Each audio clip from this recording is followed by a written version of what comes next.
ये जो न्यूज़ मेरे पीछे है, ऐसी बातों को 1 साल से ज़्यादा हो गया है, मीटिंग पे मीटिंग बिठाई जा रही है, लेकिन शिक्षा मंत्री जी की तरफ से या पूरे आयोग की तरफ से कोई भी निष्कर्ष नहीं निकाला जा पा रहा है।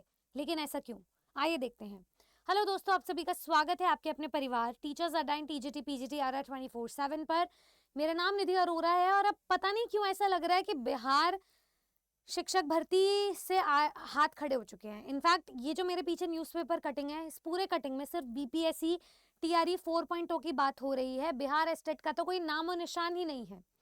दरअसल हर दिन मीटिंग होने की वजह से कल बुधवार को भी मीटिंग हुई है और शिक्षा मंत्री जी ने कुछ खबरें पहुंचाई है पत्रकारों तक। ये जानकारी देने को कहा है कि ये जो सरकारी विद्यालयों में सरकारी शिक्षक भर्ती के लिए जितने भी स्टूडेंट्स प्रतीक्षा कर रहे हैं उनके लिए अच्छी खबर है। ये अच्छी खबर हम रोजाना सुनते हैं। अच्छी खबर में क्या निकल के आया कि अनुमान है कि 50,000 प्लस भर्तियां आने वाली है बीपीएससी टीआरई 4.0 में। इस बात का भी अनुमान हम पहले ही लगा चुके हैं।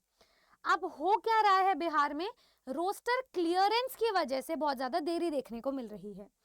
यहाँ पर ये बोला गया है कि इस वीक ही नियुक्ति के लिए ये जो नियुक्ति से संबंध अधियाचना है इसको भेजने को कहा है। तो इस वीक तक नहीं तो अगले वीक तक ये चला जाएगा। अब इसमें शिक्षक भर्ती कब तक आएगी, इस बात का अनुमान अभी लगाना बाकी है। तो इसमें यहाँ पर बोला है कि जो इसके अलावा अधियाचना बीपीएससी को भेजने संबंधी प्रस्ताव को तैयार किया जा रहा है। मतलब सब्जेक्ट वाइज वैकेंसी कितनी निकलनी चाहिए, किस सब्जेक्ट में कितने पद खाली हैं, वो रिक्त पदों की संख्या को कैलकुलेट करने में 1 साल से ज्यादा लग रहा है, ऐसा ये कह रहे हैं। अब क्यों लग रहा है, इसके पीछे का कारण सुनिए। यहाँ पे बोला गया है कि रोस्टर क्लियरेंस की समस्या की वजह से थोड़ी देरी हो रही है। विद्यालयों में जो स्थानांतरण चल रहा है, इस वजह से नए शिक्षकों का पद स्थापन किया गया है, उन्हें स्टैब्लिश किया गया है, उसमें भी कुछ नए बदलाव देखे गए हैं। तो उस वजह से भी देरी हो रही है नए भर्ती निकालने में। साथ में ये भी बोला गया कि सभी जिलों से रिक्त पद की जो संख्या है वो मंगवाई हुई है और वो अभी तक सभी जिलों से नहीं आई है। मैक्सिमम जिले कवर हो गए हैं, बट वो जो 1-2 जिले रह गए हैं उस वजह से इनका ये जो पूरा स्टैटिस्टिकल काउंट है वो डामाडोल हो चुका है। तो इन कुछ अपरिहार्य कारणों की वजह से, क्योंकि कोई भी ठोस कारण तो इन्होंने दिया नहीं है, ये तो ऐसे कारण है जो हम हर फेज में देखते हैं, इस वजह से बीपीएससी टीआरई 4.0 की भर्ती लेट हो रही है। अब उन्होंने निष्कर्ष निकाल के ये बोला है कि सितंबर के फर्स्ट वीक में नियुक्ति संबंधी अधियाचना भेजी जाएगी।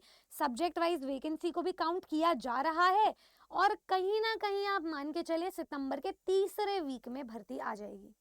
अब इस बात में कितनी सच्चाई है, आप रोजाना एक नई खबर देखेंगे यूट्यूब चैनल्स पे, मेरे और आप जैसे टीचर्स के थ्रू के द्वारा। लेकिन इस बात में जितनी भी सच्चाई है ना, वो हमें नोटिफिकेशन के साथ ही पता लगने वाला है।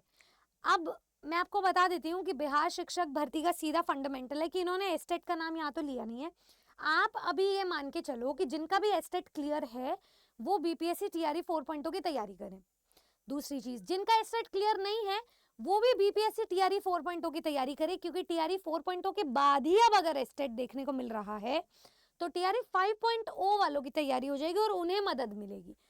दोस्तों, मैं आपको बार बार रिमाइंडर देना चाहती हूँ कि बिहार का पेपर बहुत हलवा वाला पेपर नहीं है। आपको इस पेपर के लिए ढंग से पढ़ के जाना होगा और एक बार जब नोटिफिकेशन बिहार रिलीज करता है तो एग्जाम 1.5 से 2 महीने के अंदर ले लेता है। इसके असीम सिलेबस को एक सीमा देने की आवश्यकता है। उसी के लिए हम और टीचर्स अड्डा की पूरी टीम आपके साथ खड़े हैं, आपको बार बार तैयारी के लिए अनेक मौके देते हैं। अब जितने भी स्टूडेंट्स तैयारी करने के लिए रास्ता ढूंढ रहे हैं, चाहे वो बिहार स्टेट वाले हो, चाहे वो टीआरई 4.0 या 5.0 या 6.0 वाले हो, किसी भी जुमले में ना रहें। टीआरई 4.0 को ही अपना अंतिम धावा मान के चलें। आपको अंतिम बार टीआरई 4.0 के लिए ही करना है और तैयारी उसी के लिए आपकी होनी चाहिए। अब जो भी स्टूडेंट तैयारी संबंधित जानकारी प्राप्त करना चाहते हैं उन्हें मैं बता देना चाहती हूँ कि आज आपको हमारे टीचिंग के महापैक में ट्रिपल वैलिडिटी मिल रही है, जिसमें आपको मैक्सिमम डिस्काउंट भी मिल रहा है। किसी भी बैच में जुड़ने के लिए आप नीचे दिए गए नंबर पे कॉल कर सकते हो। लेकिन मुद्दा ये नहीं है, मुद्दा ये आज भी बना है, कल भी बनेगा, परसों भी बनेगा। इसका निष्कर्ष निकालने के लिए हमको और आपको आवाज उठानी होगी और वो भी नियमित पूर्वक। तो इस ऑर्गेनाइज्ड वे में आवाज उठाने के लिए मैं सभी स्टूडेंट से आग्रह करना चाहूंगी, ज्यादा से ज्यादा इस वीडियो को शेयर करो, कमेंट करो, क्योंकि मुद्दा यहाँ पे है ही नहीं कि हम बता रहे हैं कि वैकेंसी कब आएगी और नोटिफिकेशन कब आएगा। हम यहाँ पर सीधी साफ बात करना चाहते हैं कि नोटिफिकेशन अभी आना चाहिए। सितंबर भी आ चुका है। जिस हिसाब से ये स्टेप बाय स्टेप बातें कर रहे हैं, उस हिसाब से फर्स्ट वीक में इनका जो नियुक्ति संबंधी अधियाचन है वो आ जाना चाहिए। नोटिफिकेशन इसका तीसरे हफ्ते तक सितंबर के आ जाना चाहिए। उस बात के लिए आवाज उठानी जरूरी है। अब आपकी क्या राय है इसमें? जितने भी बिहार स्टेट वाले स्टूडेंट्स हैं, आपका क्या मानना है? क्योंकि बिहार स्टेट की कोई खबर देखने को नहीं मिल रही है, मैं जरूर जानना चाहूंगी आपकी राय। बाकी हम आपके लिए आवाज उठाते हैं, उठाते रहेंगे। आप अपनी तैयारी में कोई कंजूसी ना छोड़ें। ऐसी और वीडियोस के लिए सब्सक्राइब करें टीचर्स अटाइन TGT PGTR 24/7 को। मैं मिलूंगी आपसे फिर किसी वीडियो में। धन्यवाद।